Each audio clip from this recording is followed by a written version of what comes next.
1,000 trade assist. Plus, if you've ever served in the military or are a first responder, you get 1,000 more in appreciation cash. Hurry, ends September 5th.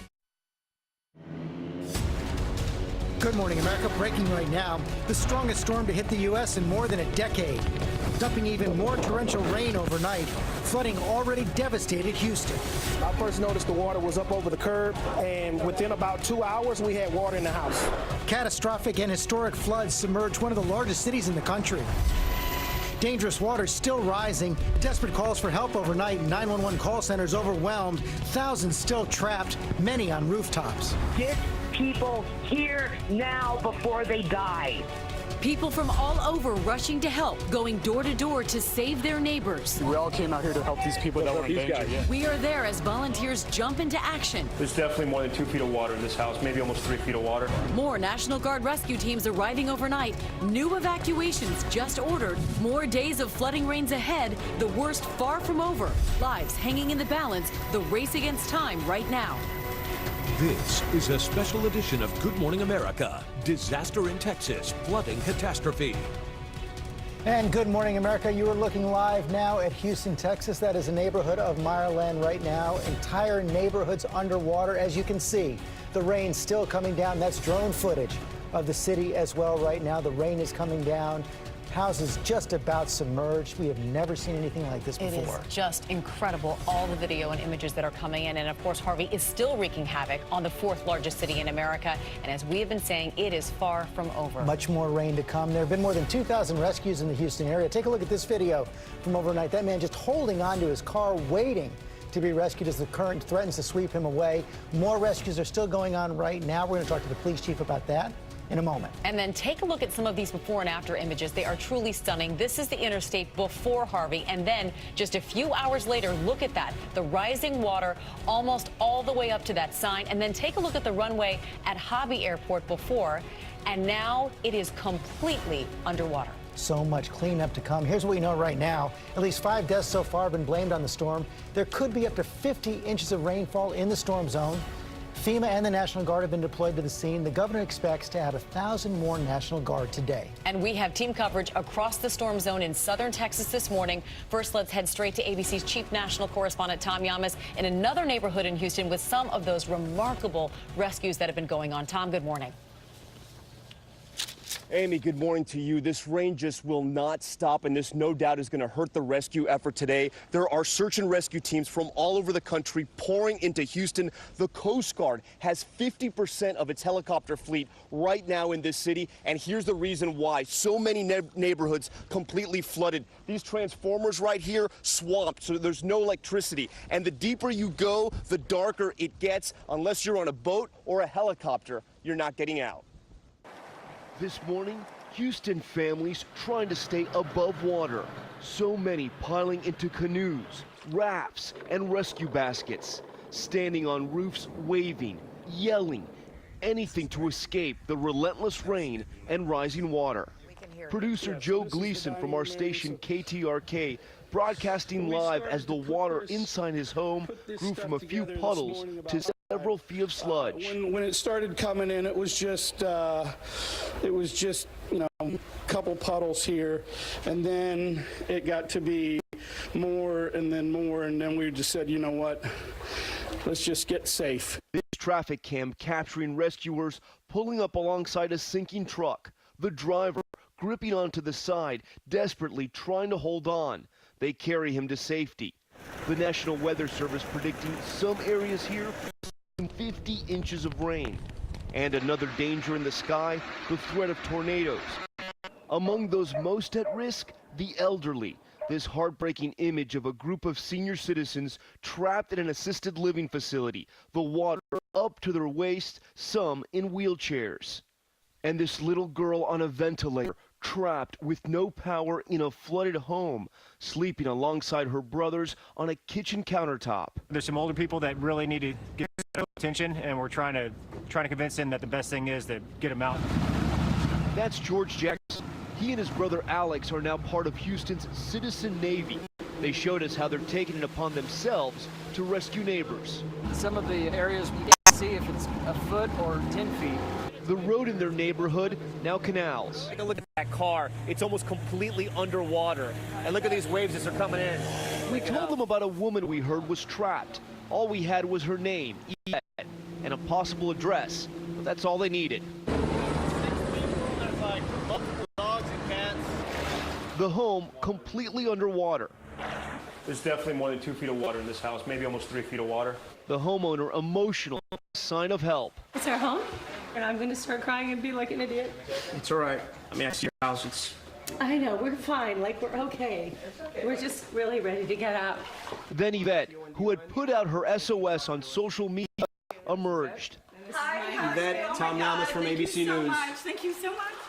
Both women telling us how quickly the water started building. It came in at 5:30, and before you know it, it's a foot, then it's 2 feet, and it envelops the house like you cannot imagine. Outside, they head for the boats with their dogs, cats, even birds, and meet the men who just saved them all. Our Jackson brothers were. Thank you so much. How many people have you rescued today? The Jackson brothers have made more than 30 rescues, saving around 100 people so far, and they tell us they're just getting started. Thank you. The Jackson brothers are some real heroes. All those families got out safely. As for those senior citizens you saw in our story, they were rescued by helicopter. And as for that little girl who was on the ventilator, she also was rescued by helicopter, she and her family. And George, get this, her name is Miracle. Back to you. That is very Tom Yamas, thanks very much. It's been our chief meteorologist, Ginger Z, right now on point throughout the weekend. And Ginger, give us a sense of what we can expect right now. So right now, Houston does not have rain on top of it. Some scattered showers southwest of it. But Tropical Storm Harvey is still rotating, and you can see those outer bands, and that's going to be the issue. This thing has not budged over the weekend, and it won't budge much the next 2 to 4 days. So let me take you through it.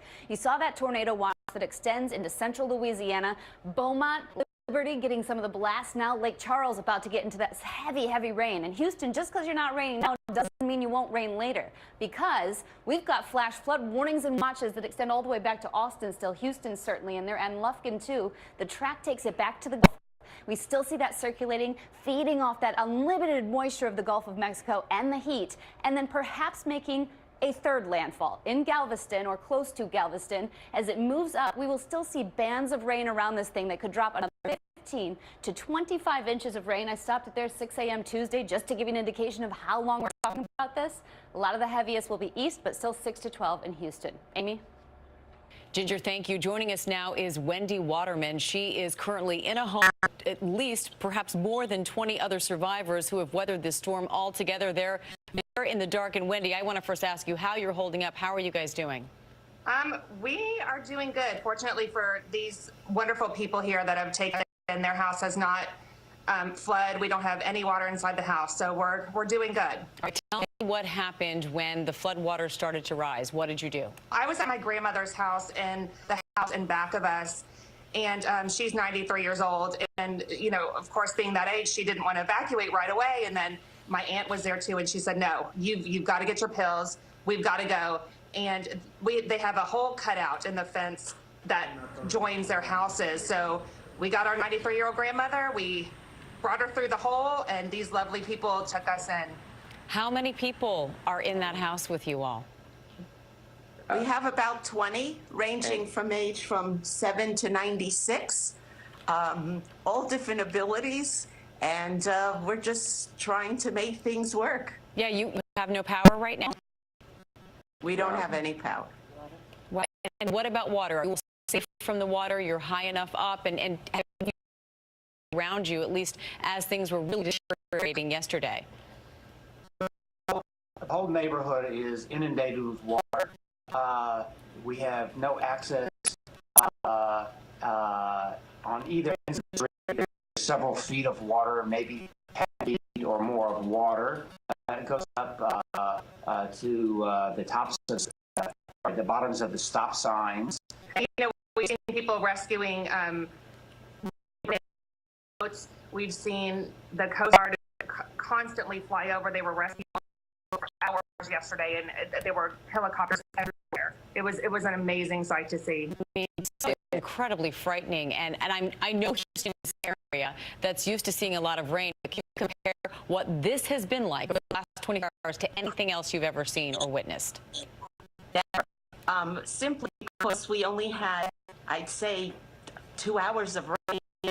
The roads were filled with water. Then it stopped. Rain came again, and then it was up to our doors. So it was so quick. Thank goodness we had a warning, and people predicted it, so people were prepared. But you never prepared it comes that quickly. And some people thought they'd get out indoors, but people didn't. Water has never really even come up our lawn before, and today we have neighbors who've been in their home for 51 years. They were flooded. This time, not only did they flood, feet of water in their house. Wow. The kindness of neighbors, and you are all there to help. It's one of the bright spots of an otherwise horrible situation. Thank you all for joining us, and we wish you the best of luck. Thank you so much. Thank you. So many stories just like that going on right now as we speak. People so encouraging to see them reach out and help one another. I want to go on now to our senior meteorologist, Rob Martin. We just saw, Rob, people have never seen anything quite like this, but Houston is prone to flooding. No stranger to flooding. The fourth largest city in America, so the sheer size of it contributes to why it flows so much. Houston defines urban sprawl. We are on that side of the city, farmland, and just on the other side of this road, you've got a massive houses and roadways. That's concrete. That does not absorb water. So all that water, bayous and creeks. This was a small creek yesterday that tried to get underneath this roadway, but the could not handle the pressure, the volume of that water. So Houston was unraveling this here. The larger rivers are many of which are going to go into record levels. The other issue with Texas, it is flat, so all this water that wandered in the Gulf of Mexico does it painfully slow. They're going to be out of their banks into next week. And of course, we're very close to the Gulf of Mexico. Here it pours, especially in a slow tropical storm, the likes of which we've not seen here. George? Boy, it's tough to watch. And we want to thank Rob for all incredible reporting. And many victims, as the rain is still coming down, evacuated their homes. They sought shelter at the Houston Convention Center, lining up overnight just to get some dry clothes. The latest on what's happening there this morning. Victor, good morning. After they leave their homes, this is the first room that they come to inside the convention center for the dry clothes, the food, and the water. More than 2,500 people have already come through. A lot of them are actually in a separate area with cots, finally getting some much needed rest. As the Red Cross puts it, this is their home now. So you can think of this area. And we were here, we watched as people came in droves, so many people on the back of city dump trucks, taking with them only what they could carry. They're set up here inside the convention center to take as many as 5,000 people. They're halfway there, and more evacuations, more rain in the forecast. They show up hungry, tired, some in need of medical attention. With pets, they're in a separate area for them. The Red Cross will be here for as long as they're needed. Amy? So many incredible volunteers throughout this catastrophe. George? Thanks, Amy. We're joined now by the Houston Police Chief, Art Acevedo. Chief Acevedo, thank you for joining us this morning. I know how much you're dealing with. I also know you've been out there trying to rescue people trapped in those floodwaters. Give us a sense of what you're seeing and what you're dealing with. Well, I mean, we're seeing really widespread flooding that we haven't seen here in a while, and so far we've rescued or actually completed 2,000 rescue missions. I'm happy to report we're down to about 215, 220 folks that are still waiting for rescues or locations, and so we've made some great progress, and we just are really grateful that despite the power of the storm, we haven't had more loss of life. So you only have a couple of hundred people left to be rescued. How long is that going to take? I'm hoping that as soon as this sun comes up or some daylight comes up, that it's a couple hundred more rescue missions. So we're hopeful that we'll be able to get that done sometime today before the sun goes down. You have all the boats, all the vehicles you need? I think by the time this day is over, we'll be able to get it done, and we're going to be able to finish these rescue missions. It's been so heart-wrenching, and for our officers, I've had officers tear up thinking about the things they've seen with these little children in the middle of the night.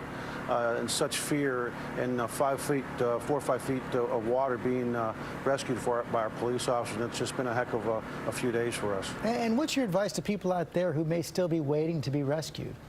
Just hunker down, hold tight. We hear you, we feel you, believe me. But when you think about just the numbers that we've been dealing with, we have to do it safely. We want to make sure that when we get you out safely, and that we don't hurt you or you get hurt during the rescue operation. So we know where you're at, know that we're coming, and this morning, sometime today, everybody should be recovered. Even after the rescues, you're going to be dealing with the fallout from this for days, weeks, even months. What's your biggest concern going forward? Well, you know, the biggest concern sometimes is when people are out of their homes and their businesses, people think that they can loot. We've already arrested a handful of looters, but we've made it real clear to our community we're going to do whatever it takes to protect their homes, their businesses, and when people come from the outside to Houston, Texas, know that we're going to be out in this city. We're not going to arrest as a police department or as a law enforcement community until people restore their lives. Chief, thank you for your good work. Appreciate your time this morning. Thank you, guys. President Trump is expected to head to Texas tomorrow, conditions permitting. He's been getting disaster briefings at Camp David and the White House, on Twitter with updates.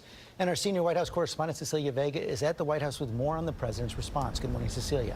George, good morning to you. This is the first major natural disaster this president is facing. As you said, he was at Camp David this weekend, and the White House released photos of the president monitoring Hurricane Harvey. From there, you could see him video teleconferencing with his cabinet. The president also issued a number of tweets over the weekend, one of them saying the spirit of the people is incredible. But some of those tweets, I've got to tell you, did spark some controversy as they hit on other topics other than the storm, like promoting a book for an ally of President Trump's, a controversial ally at that. The federal response right now has received early praise from Texas's Governor Greg Abbott, but details, George, of this trip, the president's trip tomorrow to Texas, is unclear at this point exactly where he will go. The White House says the president does not want to get in the way of the rescue efforts that are underway right now. We're not expecting him to go to the heart of those floods there in Texas, George, but a big test for this presidency. Most controversial tweet around 10 p.m. on Friday night as the hurricane was coming in. The president decided to make his first pardon as Sheriff Joe Arpaio out of Arizona, drawing a lot of criticism. Yeah, this tweet came right as the storm was barreling at Texas, George, on Friday evening. Now, of course, this is the former sheriff there in Arizona who was found guilty of criminal contempt for continuing to illegally profile Latinos suspected of being undocumented. George, the president facing a lot of criticism, even from Republicans, for this pardon. Including the Speaker of the House, Paul Ryan. Cecilia Vega, thanks very much. And George, we know Harvey is impacting so much across our country, specifically air travel. Hundreds of passengers stranded at Houston's two busiest airports on Sunday, with roads to both airports underwater. Southwest Airlines was able to evacuate many of them to Dallas, but overall, more than 1,500 flights have been canceled. Houston's Hobby Airport is closed until at least Wednesday, and officials say Bush Intercontinental Airport could reopen today, depending on whether there's transportation access and available staffing at this point. United Airlines has been hit very hard by the storm, with 18% of its flights canceled. So let's turn back now to Ginger with the very latest on this historic rainfall in that area. And beyond the rainfall, Amy, 50,000 homes have been asked to mandatory evacuation by 4 p.m. today, because even when the rain slows down, the rivers, the creeks, and the bayous start to fill up. The Select City is brought to you by Sprint Now. Hi. Looks like Verizon hooked the whole fam. They sure did. Guy who used to ask if you could hear him now with Verizon. Or just Paul. We've been up here for ages. You should switch to Sprint like I did. Nowadays, every network is great. But with Sprint, you're not paying a ton for unlimited or overages. Thanks, Paul. Works for me. Daddy, can we switch to Sprint? I don't feel too good. Don't get hooked by Verizon and let a 1% difference in network reliability cost you twice as much. Switch to Sprint Unlimited, $22.50 per month per line for 4 lines. Stormwatch 7 keeping a very close eye on the conditions down in Texas with Harvey, but also what is likely to be Tropical Storm Irma developing around Jacksonville, Florida, and then pulling off the coast after skirting through the Outer Banks. For us, what we'll get here is about a 1/4 inch of rain tomorrow, through the day tomorrow. Ocean City, though, right around the locations around the beaches, winds could get up to 50 miles per hour. Today, 76, tomorrow, 73. Very cool conditions coming our way tomorrow, and then highs rise into the 80s. And right now, Labor Day week. Much more of our special coverage as this catastrophe continues to unfold. Alice Thomas is newly single. Leanna Grossman made me ask for your ID.